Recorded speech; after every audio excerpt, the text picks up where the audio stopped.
It was a crime that stunned the nation. A brutal double murder inside a quiet Noida apartment.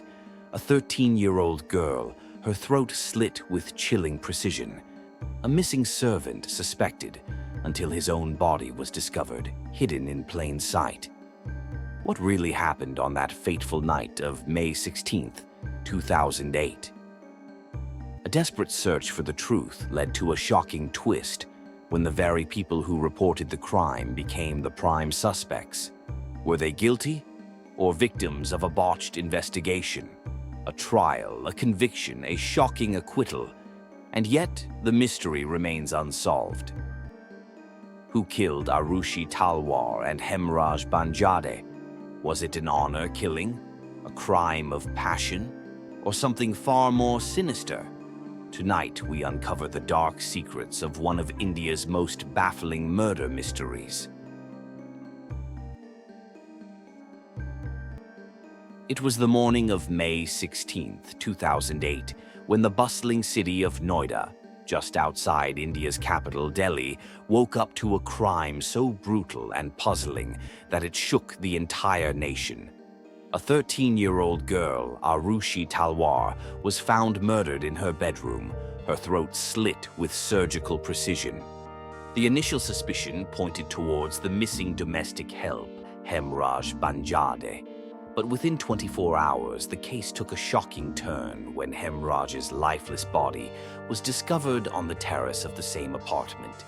This was the beginning of one of India's most controversial and debated murder mysteries, the Noida double murder case, a case where media trials overpowered legal proceedings and truth was buried under layers of conflicting evidence, unreliable witnesses, and sensationalist reporting.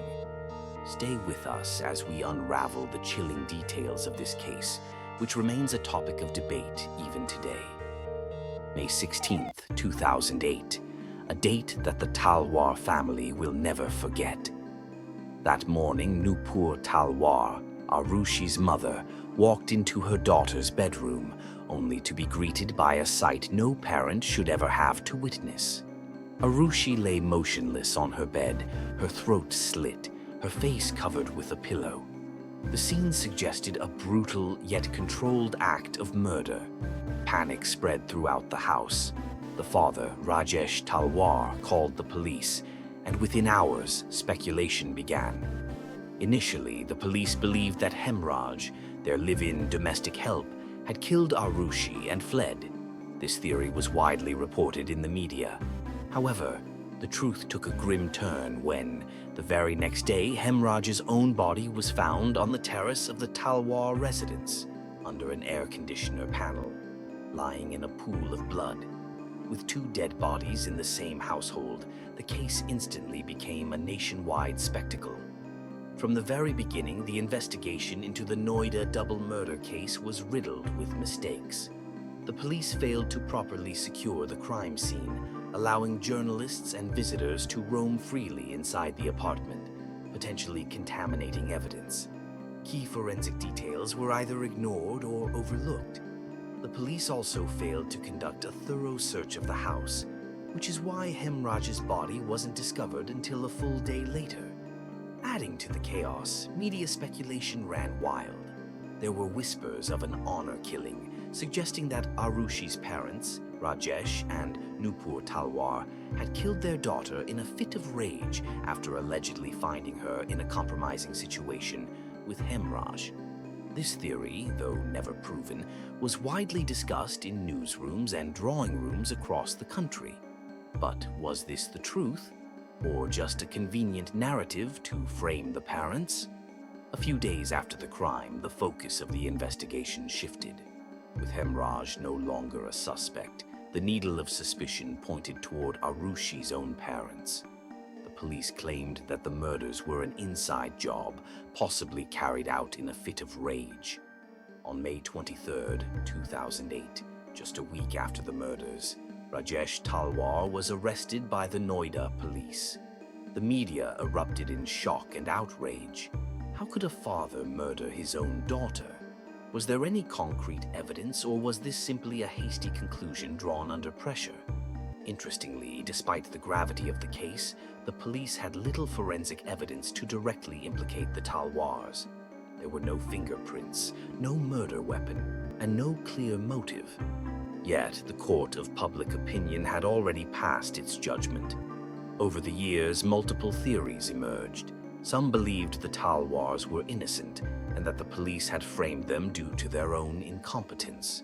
Others were convinced that the parents were guilty but had carried out a perfect crime with minimal evidence. There was also a third theory, one involving an entirely different set of suspects. The Talwars' former domestic staff, Krishna, Rajkumar, and Vijay, came under scrutiny.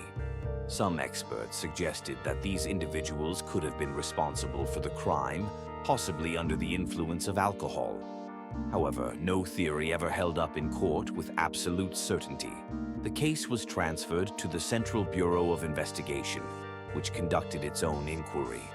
The CBI initially suspected the domestic workers, but later changed its stance, once again pointing the finger at the Talwars.